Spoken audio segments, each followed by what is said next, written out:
नमस्कार, ईशाना's कॉर्नर में आप सभी का स्वागत है। हमारी संस्कृत भाषा ज्ञान का अथाह भंडार है। आज उसी ज्ञान की गंगा से हम 2 संस्कृत के श्लोक लेकर आए हैं जो प्रत्येक विद्यार्थी को अवश्य सुननी चाहिए। पहला श्लोक बताता है कि वो कौन से 5 लक्षण हैं जो कि प्रत्येक विद्यार्थी में होने चाहिए। चलिए सुनते हैं पहला श्लोक।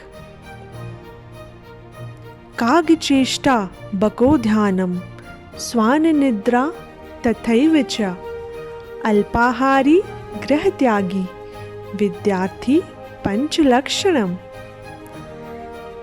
इसका अर्थ है प्रत्येक विद्यार्थी को कौवे की जैसी जानने की इच्छा रखनी चाहिए, अर्थात उसमें चेष्टा रहनी चाहिए हर चीज़ को जानने की, उसे जिज्ञासु रहना चाहिए।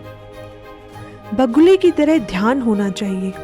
जिस तरह बगुला बहुत ध्यान से पानी के अंदर से भी मछली को पकड़ लेता है, वैसा ही एक एकाग्रता या जिसे इंग्लिश में कंसंट्रेशन कहते हैं, वो विद्यार्थी में होनी चाहिए।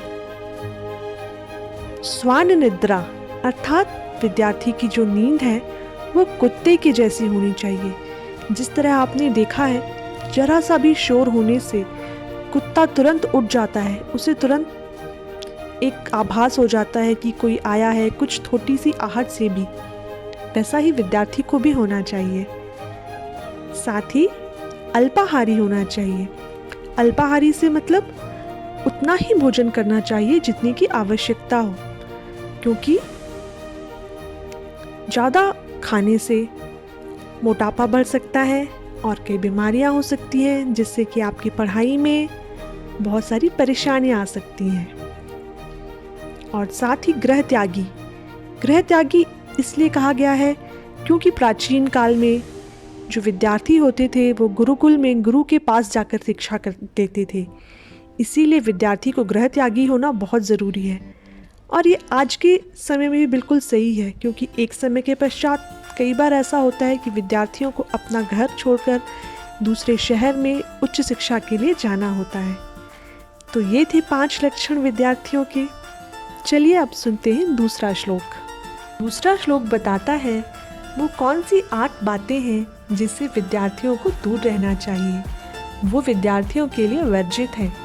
चलिए सुनते हैं दूसरा श्लोक। काम क्रोध तथा लोभम स्वादु श्रृंगार कौतुके अति निद्रा अति सेवा विद्यार्थी हास्ट वर्जियेत। अर्थात विद्यार्थियों को काम, क्रोध, लोभ अर्थात लालच, स्वाद, भोजन का स्वाद से बहुत ज़्यादा उसे मतलब नहीं रहना चाहिए, श्रृंगार, बहुत ज़्यादा अपने साज सज्जा, कपड़े, मेकअप, इन समय में समय नहीं वेस्ट करना चाहिए। कौतुकों से यहाँ पर मतलब है जैसे कि हम आजकल टीवी, मोबाइल सब अपने बहुत ज़्यादा समय लगाते हैं, अपने एंटरटेनमेंट को बहुत ज़्यादा समय देते हैं। तो विद्यार्थियों में वो बात नहीं होनी चाहिए। उसे अपने एंटरटेनमेंट की बहुत ज़्यादा चिंता नहीं करनी चाहिए, क्योंकि उसके लिए सबसे अच्छा एंटरटेनमेंट है उसकी पढ़ाई। अति निद्रा विद्यार्थियों को उतना ही सोना चाहिए जितना कि उनके स्वास्थ्य के लिए आवश्यक है। उससे ज़्यादा सोना सही नहीं है। अति सेवा विद्यार्थियों को अपना बहुत ज़्यादा समय दूसरों की सेवा करने में नहीं लगाना चाहिए। उनके लिए सबसे बड़ी सेवा है सरस्वती माता की सेवा, अर्थात उनकी पढ़ाई लिखाई ही उनके लिए सबसे बड़ी सेवा है। तो ये 8 चीज़ें हैं जो कि विद्यार्थियों के लिए वर्जित है। और कोई भी विद्यार्थी जो इन सारी 8 चीज़ों से दूर रहेगा वो निश्चित ही एक आदर्श विद्यार्थी बनेगा और अपने जीवन में सफलता को प्राप्त करेगा। आशा है आपको वीडियो पसंद आया होगा। अगर वीडियो पसंद आया तो वीडियो को लाइक करिए और चैनल को सब्सक्राइब करिए। साथ ही कमेंट करके ज़रूर बताइए कि आपको वीडियो कैसा लगा। धन्यवाद। मिलते हैं